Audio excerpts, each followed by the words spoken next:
Muito bem, vamos começar com uma oração, o nosso estudo de hoje à noite, certo? Eu quero expressar a minha gratidão pela presença de todos e todas, né? Não é assim? Certo? Todos são bem-vindos sempre. Você tem tirado esse precioso tempo para gastar conosco aqui, esse tempo de estudo, de aprendizagem. Certamente eu espero que está sendo assim, uma bênção na sua vida, como a presença de vocês, a participação de vocês tem sido uma grande bênção na minha vida, ok? Vamos começar com uma oração. E vamos pedir a Deus que Deus nos abençoe, Ele continue falando no nosso coração. Hoje a gente vai começar com um assunto, o pós-arrebatamento, né? Assim que a igreja for arrebatada, o que vai acontecer? Nós já discutimos, já falamos que nossa escola é uma escola que a igreja vai subir antes da grande tribulação. Então, eu creio que não tem dúvida a esse respeito, ok? Então, vamos orar e vamos pedir que Deus nos abençoe nessa noite, tá bom? Vamos falar com Deus. Senhor, nosso Deus e nosso Pai, nos alegramos, ó Pai, porque estamos juntos nessa noite para estudar as Sagradas Escrituras. Alegria do nosso coração que ainda nós temos essa liberdade. Liberdade de pregar, liberdade de compartilhar com os teus filhos princípios importantes para a nossa caminhada cristã. E o assunto escatológico, ó Deus, nos leva, nos desafia a ter uma vida de santidade. Uma vida perto do Senhor, Pai. Eu quero colocar nas tuas mãos, Senhor, essa noite, nosso tempo juntos. O nosso pedido, Senhor, é que o Espírito Santo do Senhor continue sendo nosso mestre, nosso professor, Pai. E que nessa noite, Pai, cada vida que está aqui, com suas lutas, com suas batalhas, com as suas dificuldades, Senhor, cuida de cada um, Pai. Derrama as tuas bênçãos, coloca a tua mão de poder sobre a vida de cada um e também as suas famílias. Fala o nosso coração, queremos ouvir a tua voz, e a tua voz é a Bíblia Sagrada, Pai. Muito obrigado, Senhor, por essa noite, pelo privilégio que eu tenho, eu e irmã Sulamita, Senhor, de juntos nessa noite compartilharmos aquilo que o Senhor tem falado ao nosso coração. Nós oramos agradecido ao Deus, em nome do Senhor Jesus Cristo. Amém e amém. Amém, amado? Amém. Amém. Amém, pastor. Ok, deixa eu começar nessa noite com uma ilustração. Espero que você entenda essa minha ilustração. Não é uma ilustração de confronto, mas de desafio, tanto para a minha vida, como também para a sua vida, meu amado irmão, minha amada irmã, nessa noite. Deixa eu contar uma pequena história.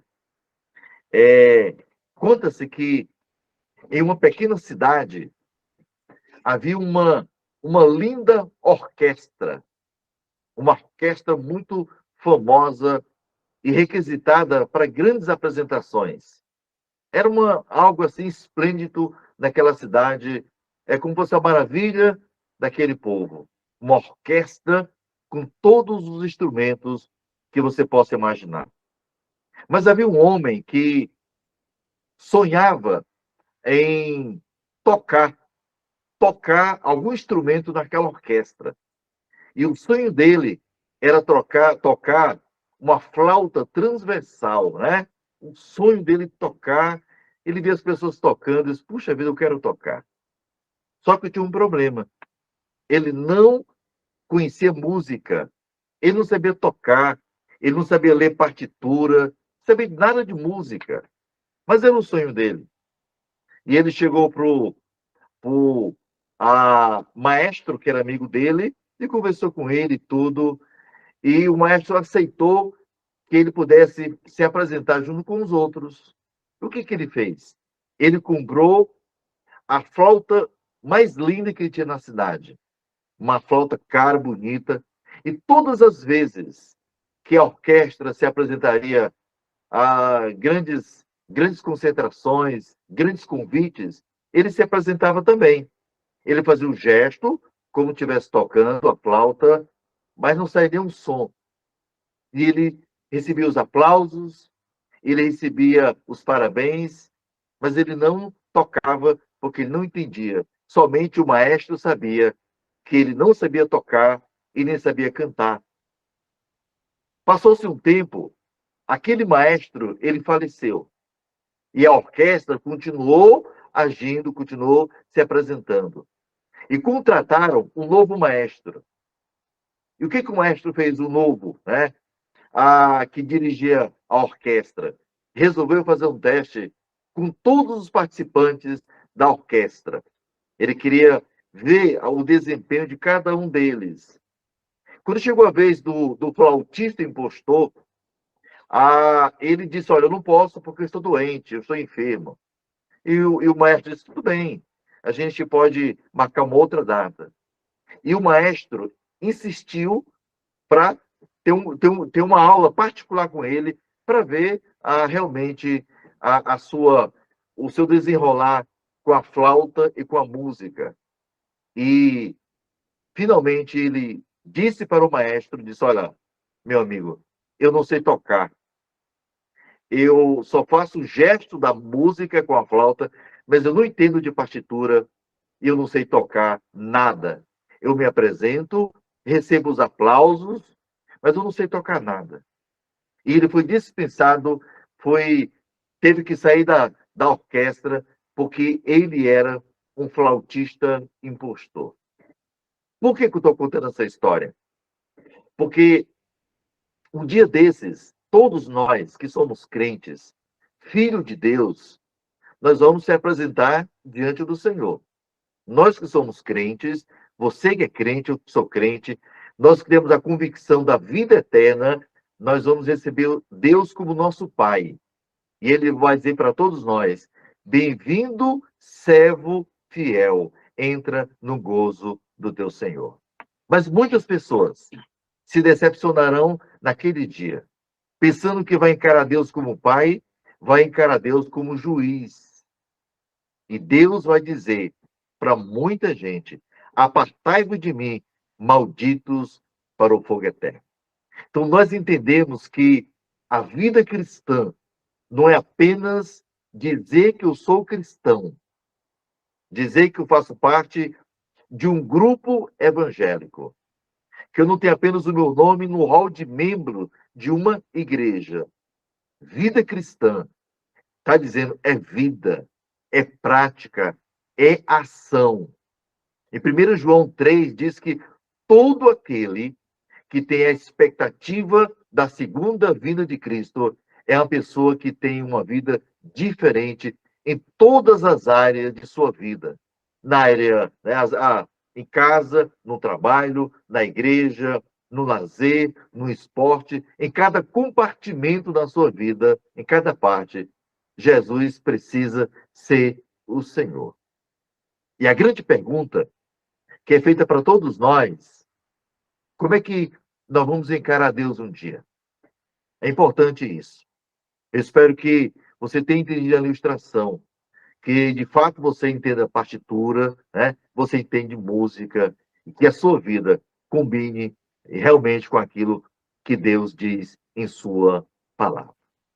No assunto de hoje, que nós vamos tratar hoje à noite, são os dois acontecimentos após o arrebatamento da igreja. Quando a igreja for arrebatada, né, transladada, levada para os céus, nós teremos dois grandes eventos na eternidade. Certamente, há uma grande expectativa, há uma grande... o grande desejo do nosso coração é que esse dia chegue, esse dia aconteça. Então, acontecimentos para a igreja após o arrebatamento é o nosso assunto nessa noite. Existem dois acontecimentos escatológicos, né? Dos quais a igreja tomará parte após o arrebatamento. Repito, o tribunal de Cristo e as bodas do Cordeiro. E quando a grande tribulação estiver ocorrendo na terra simultaneamente a grande tribulação, a 70ª semana de Daniel, estará ocorrendo, acontecendo na terra, ainda não está, certo? Nós estaremos nos céus para o tribunal de Cristo e as bodas do Cordeiro, que acontecerá na terra. E, simultaneamente, ao mesmo tempo, estará acontecendo aqui a grande tribulação. Então, a primeira coisa que eu quero tratar com vocês nessa noite é a respeito do tribunal de Cristo. Quando você escuta a palavra tribunal, talvez venha à sua mente, como veio na minha há muito tempo atrás, que tribunal dá ideia de julgamento, dá ideia de algo condenatório, né? Então, quando você escutar a palavra tribunal, lembre-se, existem dois tribunais. O Tribunal do Trono Branco, é importante isso, e o Tribunal de Cristo, que nós chamamos de Bema, e a gente vai ver aqui nesse estudo a respeito da diferença de um para com o outro. Mas o Trono Branco é um tribunal de julgamento para condenação. E nesse tribunal, chamado Trono Branco, estará ali todos os ímpios de todas as épocas. Serão julgados, condenados e jogados no lago de fogo, certo? Onde, diz a Bíblia, o verme não morre, o fogo não se apaga e será tormento por toda a eternidade. Não morre. Não existe o aniquilamento da alma. É sofrimento eterno. Por isso que é morte eterna, não é a morte que a pessoa foi aniquilada. Não, é sofrimento, tormento eterno. Isso eu estou falando do Trono Branco. Mas não é o nosso caso aqui. Nós nem estaremos lá. O nosso assunto aqui é a respeito do Tribunal de Cristo, ok? Só o pensar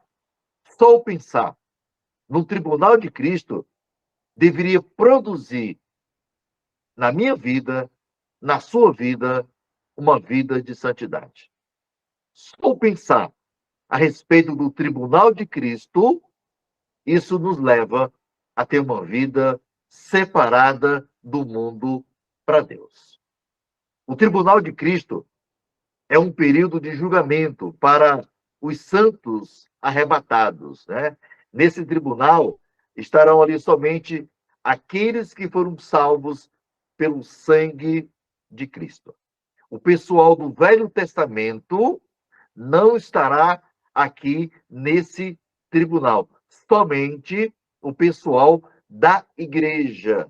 Lembre-se, a igreja nasceu em Atos 2, certo? Então, todo esse pessoal do nascimento da igreja, da dispensação da graça, esse pessoal estará exatamente nesse julgamento, no tribunal de Cristo. Acontecerá logo após o encontro inicial com Cristo, com Jesus Cristo. Agora, é interessante nós entendermos que o caso a ser tratado nesse tribunal não se refere ao estado salvo ou perdido. Pastor, quer dizer que, nessa ocasião, vai definir aqui, Deus vai separar os cabritos das ovelhas, os salvos para um lado, o perdido para o outro. Não, nada disso. Nada disso. Somente a igreja será julgada neste tempo. Somente a igreja estará nessa ocasião.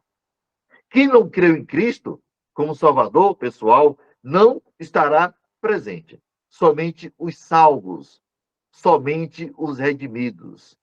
Porque hoje, queridos, nós temos a certeza absoluta, nós temos a convicção de que nós somos filhos de Deus e que nós temos a eternidade como garantia, como promessa do Senhor. Repito, Romanos 8:1 diz o quê? Agora, pois, já nenhuma condenação há para os que estão em Cristo Jesus. Isso é uma promessa. Isso não é algo, isso não é uma possibilidade, isso é uma certeza inquestionável. Nenhuma pessoa que está em Cristo, ele não está falando que está na igreja, toca um instrumento, participa do coral, é um pregador. Não, não, não. Ele não está falando disso. Todo aquele que está em Cristo não tem mais condenação para essa pessoa. Então, essa pessoa estará no tribunal de Cristo. Existem dois textos, que é 2 Coríntios 5 e 10 e Romanos 14 e 10. É declarado que os crentes serão examinados diante do Filho de Deus. Então, esses dois textos, eles vão nos ajudar a mostrar como é que a gente vai ser avaliado e examinado diante de Cristo. Porque quem vai julgar as nossas obras é Cristo. Ele que vai ser o juiz, né, para julgar as nossas obras. E são as obras que nós realizamos aqui e agora. Todo o pessoal da igreja, né, até arrebatamento da igreja, essas obras que nós realizamos, as nossas pregações, o nosso evangelismo, a nossa música, todo o serviço, o mínimo possível, o menor que seja, todo o serviço que a gente faz para Deus, esse serviço ele vai ser julgado, avaliado, analisado exatamente num tribunal de Cristo. Então vamos ler esses dois textos e a gente vai tirar algumas lições para nós desses dois textos, de 2 Coríntios, capítulo 5, versículo 10, e Romanos 14, 10. Você pode acompanhar comigo na tela do computador, do seu celular, hoje à noite. Diz assim a palavra do Senhor. Porque importa que todos nós compareceremos perante o tribunal de Cristo. Compareçamos perante o tribunal de Cristo, para que cada um receba segundo o bem ou o mal que tiver feito por meio do corpo. E diz, tu, porém, porque julgais teu irmão? E tu, porque desprezas o teu? Pois todos compareceremos, olha aí, perante o tribunal de Cristo. Olha a mesma expressão, né? Nós vamos nos comparecer perante o tribunal de quem? De Cristo. Haverá uma presença lá num tribunal de Cristo, ok? Agora, nós vamos entender agora o que significa tribunal de Cristo, ok? Quando a gente fala em tribunal, existem duas palavras traduzidas por tribunal no Novo Testamento. Então é importante você entender a palavra tribunal aqui. Então, no Novo Testamento, existem duas palavras para tribunal. A primeira palavra para tribunal é a palavra kriterion no grego. Então, tem essa palavra kriterion para a palavra tribunal. Então, quando você olha o Novo Testamento, você encontra essa palavra no grego chamado kriterion, né? E a gente encontra, eu não coloquei todos os textos que tem essa palavra, mas eu coloquei apenas Tiago 2:6. Tiago 2:6 traz essa palavra. Olha o Tiago 2:6, diz assim, entretanto, vós outros menosprezastes o pobre. Não são os ricos que vos oprimem, e não são eles que vos arrastam para tribunais. Então, a palavra grega aqui é a palavra kriterion, certo? Essa palavra significa instrumento ou meio de pôr à prova ou julgar qualquer coisa. Então, o sentido aqui, e de outros textos, é o local onde o julgamento é feito. Tribunal de juiz. É um tribunal condenatório. Não é um tribunal de recompensa. É um tribunal para julgamento de condenação, né? Você está diante de um tribunal ou de um juiz brasileiro, vai ser julgado, absolvido ou condenado, né?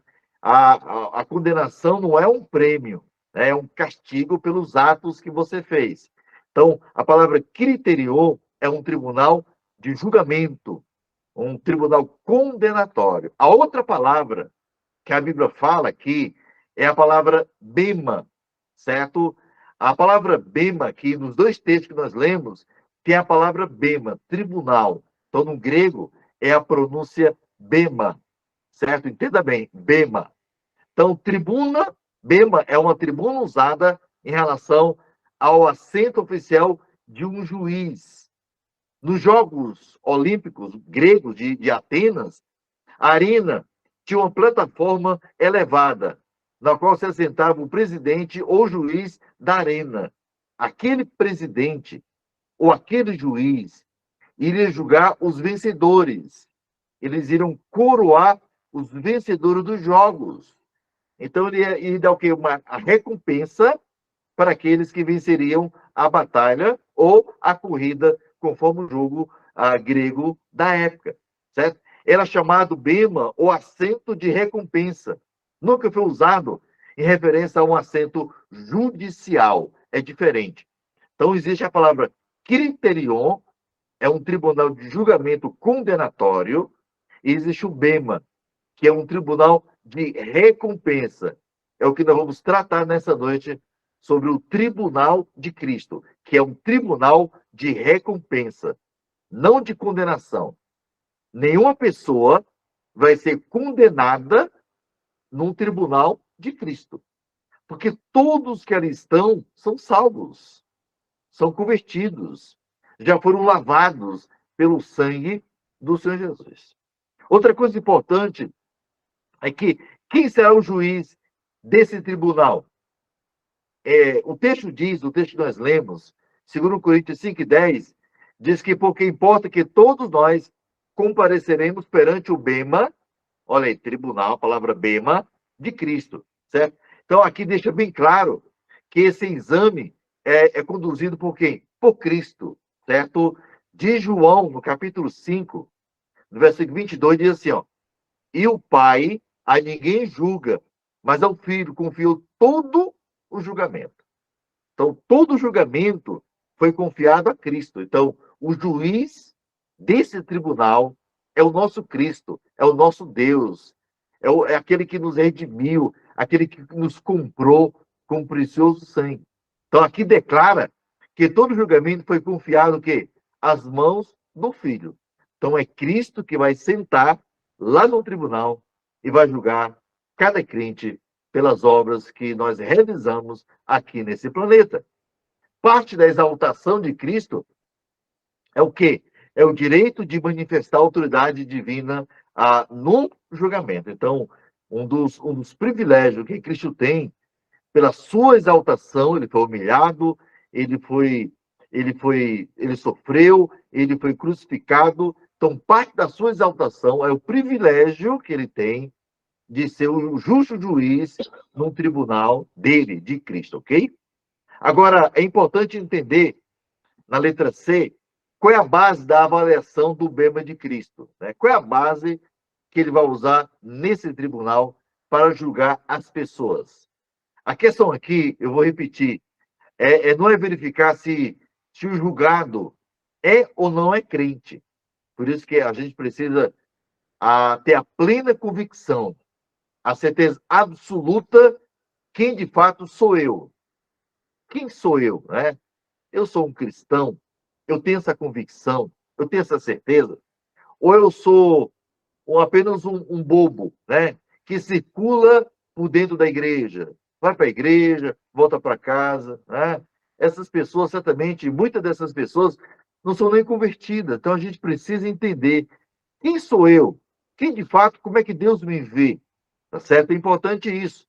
A questão aqui do bema de Cristo, né? A questão da salvação, não está sendo considerada. Por quê? Eu vou repetir o versículo. Porque é uma promessa de Deus. Agora, pois, já nenhuma condenação há para os que estão em Cristo Jesus, ok? Trazer o crente para julgamento de pecado. Alguns dizem, pastor, esse bema, esse tribunal, Deus vai julgar o pecado das pessoas. As pessoas que pecaram e não confessaram. Não. Todos que partiram são salvos. Já foram lavados, já foram purificados. 1 João diz o quê? 1 João 9. Se confessarmos os nossos pecados, Deus é fiel e justo para nos perdoar os pecados, e nos purificar de toda injustiça. Então, você partiu, já tem o seu passaporte, o seu endereço certo, que é a eternidade. Então, trazer o crente para o julgamento de pecado é negar o quê? É negar a eficácia da morte de Cristo. Ah, pastor, vai ter um julgamento de salvo ou não salvo? Não, não, não. Acabou. Até porque nós seremos transformados quando Cristo vier buscar a sua igreja. Mas é importante entender isso, que os nossos pecados, todas as nossas iniquidades, elas são perdoadas, purificadas aqui. 1 João 1,7 diz o quê? Se, porém, andarmos na luz, como ele está na luz, mantemos comunhão uns com os outros, e o sangue de Jesus, seu Filho, nos purifica de todo pecado. Então, não há pecado grande, pequeno, pecado cabeludo, não existe isso. Em Cristo, todos nós fomos perdoados, purificados, lavados pelo poder do Espírito Santo de Deus. Em Hebreus capítulo 10, versículo 17, nós temos uma grande promessa. Que promessa é essa? Olha aí. Também de nenhum modo me lembrarei dos seus pecados e das suas iniquidades para sempre. Deus não vai lembrar. Chega lá no tribunal, Marlúcia, Sulamita, Francisco, agora é a hora de vocês pagarem. Não, não. Nossos pecados foram pagos, purificados. Aqui diz, queridos, versículo 10, 5 e 10, que nós não seremos julgados em classe. Nós não seremos julgados por atacado. Né? Entra aqui 50, vamos julgar. Entra aqui 100, 200 pessoas, vão julgar aqui os galardões, as obras, no atacado. Não, não, não. Deus não fará isso. Porque o julgamento será um por um, de acordo com o mérito individual de cada um. Olha o texto, 2 Coríntios 5:10. Porque importa que todos nós compareceremos perante o tribunal de Cristo, para que cada um, olha aí, cada um, aqui não tem marido, não tem esposa, é cada um de forma individual. Você pode servir a Deus em grupo, como igreja, corpo de Cristo, mas o julgamento das obras é um julgamento individual. Olha aí, cada um receba segundo o bem ou o mal que tiver feito por meio quê? Do corpo. Então, as obras serão julgadas segundo, olha bem, interessante aí, o bem ou o mal que tiver feito por meio do corpo. Então, eu quero que você grave essa palavra mal. Bem ou mal. Nós seremos julgados segundo o bem ou o mal que a gente tiver feito por meio do quê? Do corpo. Paulo não usa aqui as palavras correspondentes a mal. Ele não usa a palavra grega aqui para mal. Não é a palavra kakos ou poneras. Certo? Ele não usa aqui a palavra mal aqui nesse sentido grego. É outro sentido. Então, ele não usa a palavra kakos para mal de perversidade, ou poneras, né? Que significa moralmente maléfico. A palavra aqui não é isso. Paulo usou a palavra mal aqui, ele usou a palavra plaulos, né? De inutilidade. O mal aqui não é mal de ser maléfico. O cara foi maléfico, moralmente maléfico. Ele não está usando aqui. Ele está usando a palavra plaulos de inutilidade, de impossibilidade de gerar qualquer bem, né? Então, o julgamento aqui é o que é aceitável e o que não tem valor, não é? Porque a pessoa... Porque, se fosse assim, os que foram não foram lavados. Então, é a ideia de que o camarada ele foi inútil. Ele recebeu os seus talentos, ele recebeu os seus dons, ele não usou esses dons para a glória de Deus. Se você canta, se você prega, se você evangeliza, você não usou os seus dons como deveria. Então, esse camarada, ele foi o quê? Inútil, mas ele é um salvo. Ele não é um perdido. Aqui a ideia de mal é de ser inútil.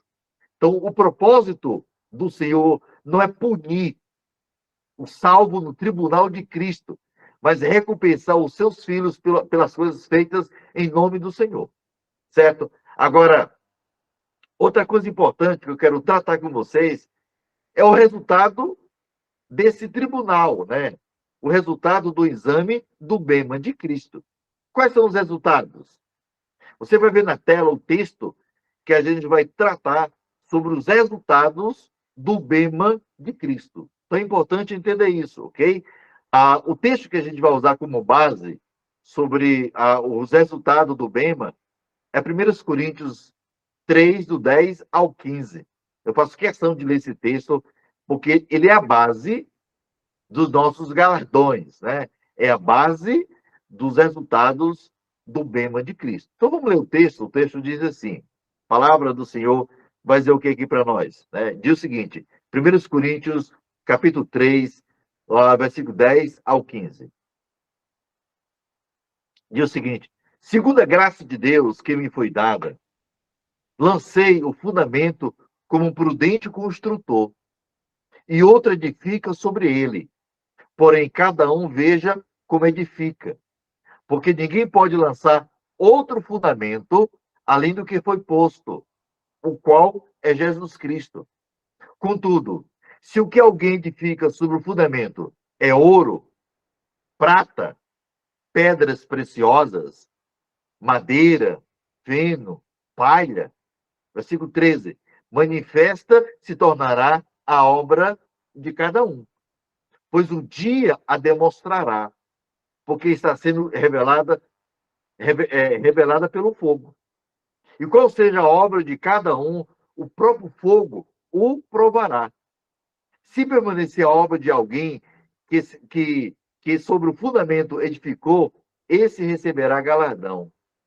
Se a obra de alguém se queimar, sofrerá ele dano, mas esse mesmo será salvo, todavia, como que através do fogo. Então, aqui mostra o resultado do bema. Né? Esse resultado terá um resultado duplo. Um galardão recebido e outro perdido.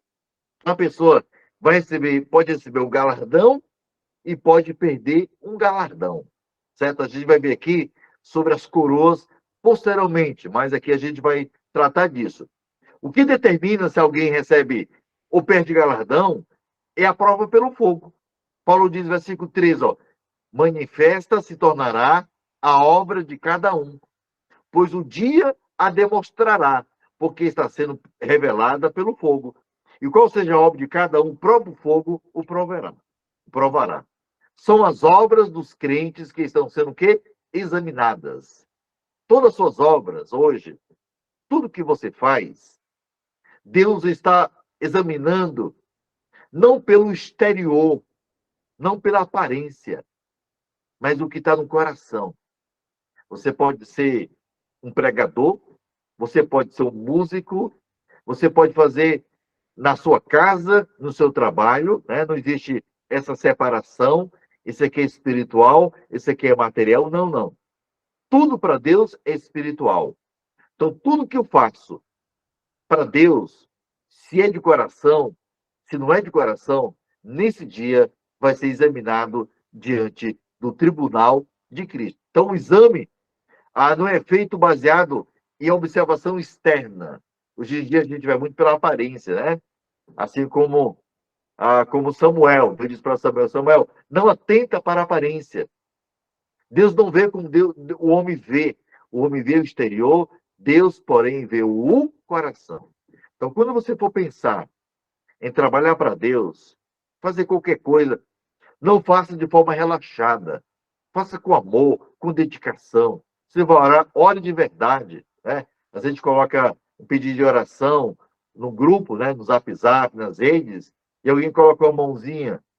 Às vezes nem orou, só teve a intenção de orar. Então, se colocar a mãozinha, está orando por um pedido, ore. De fato, de verdade. Para ali, pode orar com os olhos abertos, não tem nenhum problema não, tá certo? Então, faça de fato, de verdade, as coisas para Deus de todo o seu coração. Aqui é um teste que apura o caráter e a motivação interna de cada pessoa que estará individualmente no tribunal de Cristo. Paulo afirma que existem duas classes de materiais que os cooperadores de Deus podem construir o edifício, cujo alicerce foi estabelecido. Versículo 10. Segundo a graça de Deus que me foi dada, lancei o fundamento como um prudente construtor, e outro edifica sobre ele. Porém, cada um veja como edifica. O versículo 12 mostra o que? Olha o 12. Ele mostra ouro, ele mostra prata e pedras preciosas. Aqui são matérias do quê? Indestrutíveis. Essas são as obras que agradam a Deus. Eu acredito que sejam as suas obras, sejam as minhas obras. São obras que duram, que vão perdurar por toda a eternidade. São as obras que Deus vai julgar e vai dar recompensa, vai galardoar os seus filhos por suas obras. O versículo 2 ainda mostra o quê? Madeira, feno e palha. São materiais destrutíveis. São as obras do homem que ele produziu com seus próprios esforços. São crentes, mas eles produziram obras para o seu próprio umbigo, para a sua própria glória, sua vanglória, né? Fiz isso, fiz aquilo, estou fazendo isso, mas não para a glória de Deus. Ele não vai perder a salvação por isso, mas ele vai perder o quê? Galardão. Ele vai deixar de ganhar galardão porque não trabalhou para Deus de forma coerente e de todo o seu coração. Então, o bema de Cristo visa o quê? Visa detectar o que foi feito para a glória de Deus e o que foi feito para a glória da carne. Tem gente na igreja assim, que está trabalhando para o reconhecimento, né? Se o pastor não der um tapinha nas costas, ó, parabéns, irmão. Bonito louvor, excelente pregação. Opa, tem gente que, se não receber esses elogios, não fica feliz. Cuidado, eu posso estar fazendo isso para os homens e não para Deus. Perda de recompensa para o que for destrutível pelo fogo. Coisas feitas para a glória da carne serão reprovadas naquele dia, na eternidade. Paulo, ele expressa o versículo 27, olha o 27, 1 Coríntios 9, 27, ele diz assim, ó, mas esmurro meu corpo e reduzo a escravidão, para que, tendo pregado a outros, não vinha eu mesmo ser desqualificado. Olha a palavra aqui que ele usou, desqualificado, né? A palavra desqualificada aqui, nesse texto, é a palavra adokimos. É a palavra grega adokimos. Ele não está expressando o medo de perder a salvação. Já ouviu alguém falar? Ai, Paulo está com medo de ser desqualificado, perder a salvação. Nada disso, né? Mas de ter sua obra declarada o quê? Inútil. Ele diz, eu não quero, num tribunal de Cristo, ser desqualificado. Eu não quero que a minha obra que eu faço para Deus seja uma obra o quê? Inútil. Então, Paulo tinha esse temor. Ele tinha esse temor. E devemos ter o mesmo temor que Paulo tinha, né?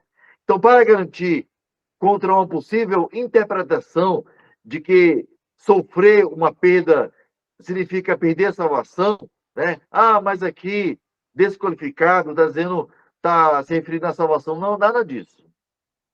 Em 1 Coríntios 3 e 15, ele diz assim, mas esse, olha o versículo 15, mas esse mesmo, que vai estar lá, né? Ele perdeu, a sua obra foi inútil, ele perdeu o galardão, ele não trabalhou para Deus aqui como deveria, mas este mesmo será salvo. Todavia, como que? Através do fogo. Então, é salvo.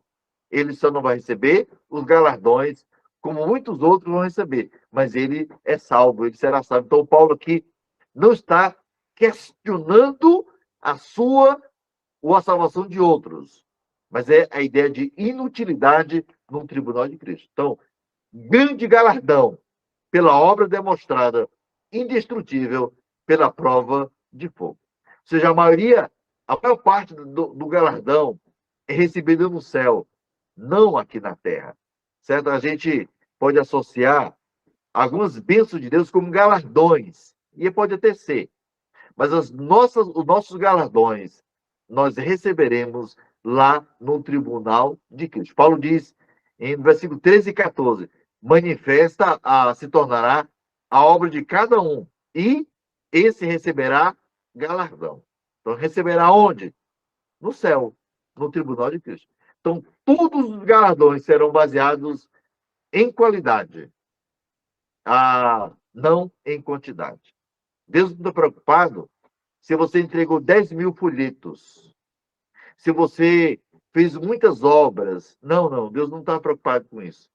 A preocupação de Deus, no bom sentido, é com a qualidade de cada obra nossa, daquilo que nós fazemos para Deus. A Bíblia ensina claramente que esse receberá o quê? Versículo 14, galardão. Então podemos ser um João Ninguém. Você pode ser uma pessoa bem simples, né? De fechar as portas da igreja, abrir as portas, trabalhar na zeladoria, ajeitar a fiação da igreja. Você pode ser um Zé Ninguém aos olhos do mundo, né? A visão das pessoas, olha, esse é um Zé Ninguém. Olha o Francisco, olha o Richard, tudo bem, não importa. Mas no final, nosso Deus fiel recompensará cada ato de serviço praticado por nós. Então é importante isso. Se teu pastor não lhe elogia, não coloca você num pedestal, não importa. O importante é a visão de Deus sobre nós. Isso é importante, nós entendemos isso. Quando a Bíblia fala sobre nossos galardões, ele está falando também sobre coroas. Diz a Bíblia que a gente vai receber 5 coroas. E é exatamente no tribunal de Cristo que nós vamos receber as coroas. Então, o Novo Testamento mostra pelo menos 5 coroas. E eu quero tratar nessa noite, se der tempo ainda, dessas 5 coroas com vocês aqui no nosso Meet, na nossa reunião virtual. Então, quais são as coroas celestiais que os crentes vão receber no céu? Nós já estamos, né? Faz de conta que todos nós, né? Nos preocupamos mais com o STF, com o PT, com o governo A, o governo B, governo de Bolsonaro, de PT, nada disso. Todas as nossas preocupações ficaram para trás. Agora é só o quê? Alegria. Agora é só galardão, casamento, ceia do casamento. Agora é só festa. Não tem mais dia bíblico, que não tem mais dor, não tem mais luto, não tem mais sofrimento, preocupação com o salário mínimo, preocupação com o filho, acabou. Nesse momento é um momento de alegria plena, perfeita. A palavra grega traduzida como coroa é a palavra Stephanos, e significa um emblema, né, um prêmio nos jogos públicos, ou um símbolo de honra em geral. Então a gente vai receber, aqui chama, a ideia aqui é de Stephanos, né, de coroa. Então as coroas foram usadas durante os jogos da Grécia Antiga. A gente está fazendo uma comparação com o tribunal, né, que as pessoas ganhavam coroas. Um coroa, ou grinaldo de folhas, foi colocar na cabeça de um vencedor como recompensa, né? Uma coroa de louro, né? De uma planta. Agora, é interessante entender que essa coroa que as pessoas recebiam de uma planta, essa coroa murchava. Essa coroa, algumas semanas, ela era jogada, não tinha mais nenhuma vitalidade, não tinha mais nenhuma validade. Mas a coroa que a gente vai receber de Deus é uma coroa que permanece para sempre. Então, o atleta hoje, a gente vê nos Jogos Olímpicos, né? Quantos atletas tivemos semana passada que uma atleta de vôlei da seleção brasileira morreu de câncer, né? Infelizmente, câncer de intestino, 29 anos. Todas as suas conquistas, todas as suas taças, coroas, medalhas, ficaram. Um dia vai enferrujar. Um dia ficará esquecida. Quantas taças, medalhas estão nas suas estantes, nas suas casas, né? Em museus. Coisas esquecidas. Mas as coroas que Deus tem para nós, elas ficarão para sempre. Elas não murcham, são verdadeiras. E eu quero tratar com você dessas 5 coroas agora, antes da nossa conclusão da nossa aula de escatologia. A primeira coroa é 1 Coríntios 9, 24 a 27. Olha bem o que a Bíblia fala dessa coroa. A primeira coroa é a coroa incorruptível. Olha aí. Não sabeis vós, os que correm no estádio, todos, na verdade, correm, mas um só leva o prêmio. Correi de tal maneira que o alcanceis. Todo atleta em tudo se domina. Aqueles para alcançar uma coroa corruptível, né? Que se corrompe, se acaba, a traça corrói, o ladrão pode roubar. Nós, porém, a incorruptível. Assim corro também eu, não sem meta. Assim luto, não como desferindo golpes no ar, mas esmurro meu corpo e reduzo a escravidão, para que, tendo pregado a outros, não venha eu mesmo a ser desqualificado. Então, todas as coisas nessa terra estão sujeitas à decadência e perecerão. Todas as coisas. Nada que está nesse planeta vai perdurar para sempre. Nada. Jesus, ele nos exorta a não guardar nossos tesouros aqui na terra. Eu não sei onde está o seu coração, mas olha o que ele diz aqui. Não acumuleis para vós outros tesouros sobre a terra. Ele não está dizendo que você não possa ter coisas, que você não possa conquistar coisas. Você pode conquistar, mas não coloque nessas coisas o seu coração, onde a traça e a ferrugem corrói, e onde ladrões escavam e roubam. Quantas pessoas nessa pandemia estão em desespero porque perdeu patrimônio, perdeu empresa, perdeu coisas. Muitas pessoas tiraram suas próprias vidas, suicídios, porque perderam dinheiro, perderam empresa, perderam patrimônio. Nós não, nós somos ricos. O nosso patrimônio está no céu. 1 Coríntios 2 e 9 diz o quê? Porque está escrito, nem olhos viram, nem ouvidos ouviram, e que jamais penetrou em coração humano o que Deus tem preparado para aqueles que o amam. Queridos, pense numa coisa bela desse planeta. Pensa. Uma coisa que você deseja ter na vida. Nada se compara àquilo que Deus tem preparado para mim e para você. A coroa de folho do atleta grego logo murchava. A celestial, não. Diz a 1 Pedro, diz o quê? É uma herança incorruptível, sem mácula, inacessível, reservada nos céus para vós outros. Olha que promessa, queridos. Amados e amadas. Pedro escreveu esse texto para a igreja que estava sendo perseguida, massacrada pelo louco imperador Nero. Olha a promessa de Pedro. Uma herança incorruptível, sem mácula, sem mancha, inacessível, reservado nos céus para vós outros. Olha que promessa. Isso deve alicerçar nossos pés, o nosso andar. Essa recompensa, diz o versículo 26 e 27, é prometida àqueles que vencem a corrida da vida, aqueles que conseguem dominar a velha natureza, a nossa carne, porque a nossa velha natureza ainda está dentro de nós. Ela não foi extinguida, ela não saiu ainda. A nossa velha natureza só vai sair quando nós chegarmos nos céus. Mas nós lutamos ainda contra a velha natureza, contra o mundo e contra Satanás. São os nossos 3 inimigos: Satanás, o mundo e a nossa carne, a nossa velha natureza. Ok?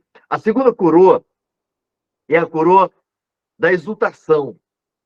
Em Filipenses 4 e 1 e 1 Tessalonicenses 2, 19 a 20, diz assim, ó, pois quem é a nossa herança, quem é a nossa esperança, ou alegria, ou coroa, em que exultamos, na presença de nosso Senhor Jesus, em sua vinda, não sois vós? Sim, vós sois realmente a nossa glória e a nossa alegria. Olha o que Paulo diz aqui para nós. Essa é a coroa dos ganhadores de quê? De almas. São aqueles que evangelizam. São aqueles que ganham pessoas. Essa coroa, talvez muitos de vocês irão ganhar. São aqueles que evangelizam, que levam as pessoas a Cristo. Está falando aqui dos... Olha o que Paulo diz. Pois que nossa esperança ou alegria, ou coroa em que exultamos, são vocês, amados. Vocês são meus filhos da fé. São as minhas coroas. O Senhor dará essa coroa àqueles que foram fiéis na pregação do Evangelho. Então, essa coroa que Paulo está falando aqui, a coroa da o quê? Da exultação. As recompensas são dadas num dia do bema de Cristo. Então, exatamente, muitas pessoas irão receber essa coroa lá no tribunal de Cristo. Serão dadas baseadas na qualidade das obras realizadas na terra e não na quantidade dessas obras, mas na qualidade. A terceira coroa que a gente pode tratar nessa noite é a coroa da justiça. Certo? É a coroa da justiça. 2 Timóteo 4, diz assim, versículo 7 e 8. Paulo diz, combati o bom combate. Essa última carta que Paulo escreveu para Timóteo, né? 2 Timóteo, antes do seu martírio, antes de ser levado para os céus, né? Ser morto, ele diz, combati o bom combate. Completei a carreira, guardei a fé. Já agora a coroa da justiça me está guardada, a qual o Senhor, reto juiz, me dará naquele dia. E não somente a mim, mas também a todos quantos amam a sua vida. Então, a terceira coroa é a coroa da justiça. Aqueles que vivem a cada dia na grande expectativa da iminente volta de Cristo. Por que eu estou falando isso? Porque tem crente que não tem essa expectativa. Tem crente que vive, né, está vivendo, mas não tem essa expectativa, esse anseio pela segunda vinda de Cristo. Aqueles que vivem na terra, tendo sempre em vista os valores eternos. Você está aqui com os pés na terra, mas o seu coração está no céu. Essas pessoas receberão também essa coroa. A quarta coroa é a coroa da vida. Certo? Por que a gente está passando com rapidez? Porque não temos muitos detalhes sobre as coroas. É o que a gente pode, nas minhas pesquisas, pode repassar com os irmãos, são as coroas. Mas a quarta coroa é a coroa da vida. Tiago 1,12 diz o quê? Bem-aventurado o homem que suporta com perseverança a provação. Porque depois de ter sido aprovado, receberá a coroa da vida, a qual o Senhor prometeu aos que o amam. Então ele fala que a coroa da vida, este galardão, essa coroa, está à espera daqueles que sofrem durante a vida terrena. Uma coisa é você sofrer se maldizendo, reclamando. Outra coisa é você sofrer, mas sofrer por causa de Cristo. Essa pessoa receberá essa coroa. Então, este galardão não se acha relacionado apenas com as palavras. Olha aí, suporta com perseverança a provação, mas também aos que amam. Você ama Cristo. Você ama a sua segunda vinda.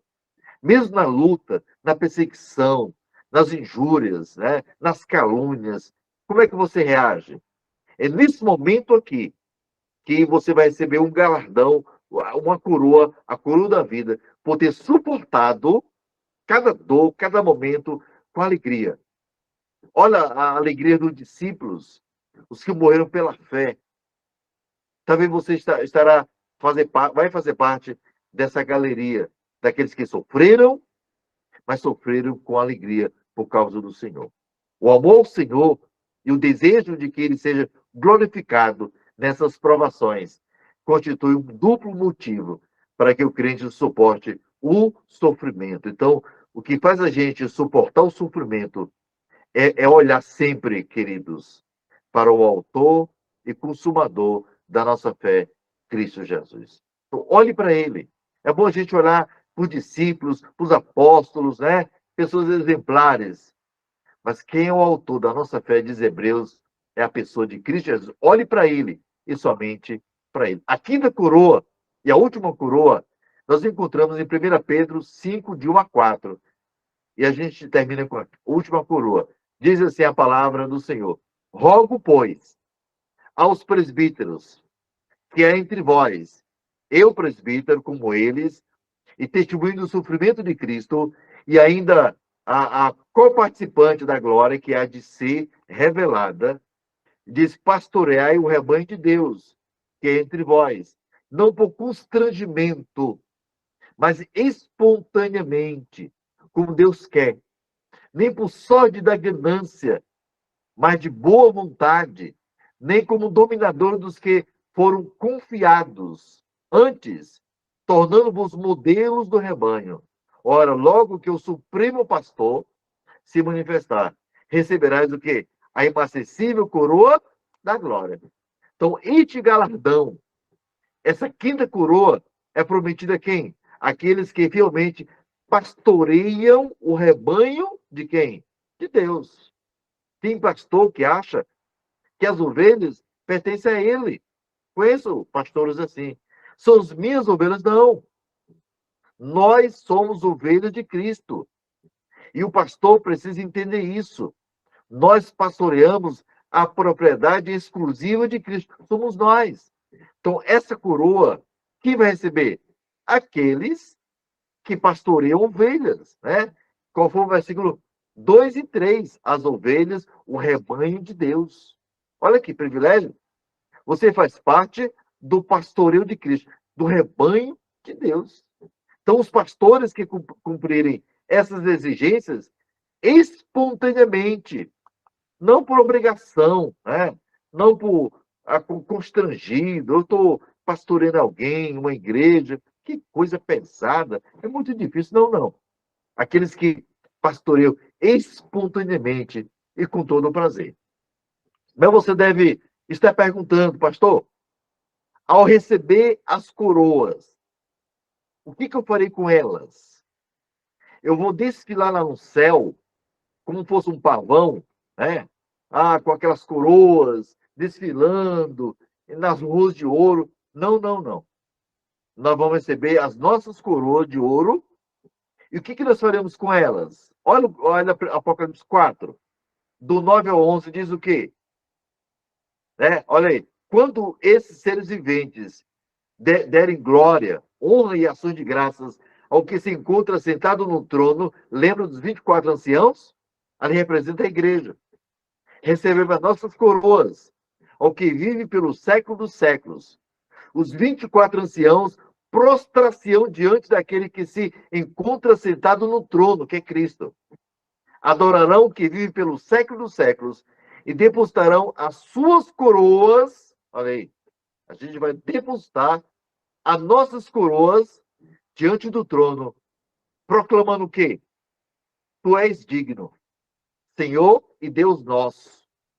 Jesus é nosso Deus, de receber a glória, a honra e o poder, porque todas as coisas tu criaste, sim, por causa da tua vontade, vieram a existir e foram criadas. Então, as nossas coroas, elas serão depositadas diante do trono, diante de Cristo. Então, todos os servos estarão diante do trono de Deus. Os 24 anciãos representam a igreja. E o que fazem eles? Passeiam pelos céus exibindo cada uma sua coroa? Não. Os servos se inclinam em adoração, depois de haver depositado suas coroas perante o Senhor no ato de adoração. Então, nós tratamos hoje, certo, do tribunal de Cristo. E nesse tribunal de Cristo, nós seremos coroados, vamos receber coroas, certo? E essas coroas, elas serão depositadas aos pés do Senhor Jesus. Então é importante a gente entender isso e compreender isso. Isso é incentivo para todos nós. Amém?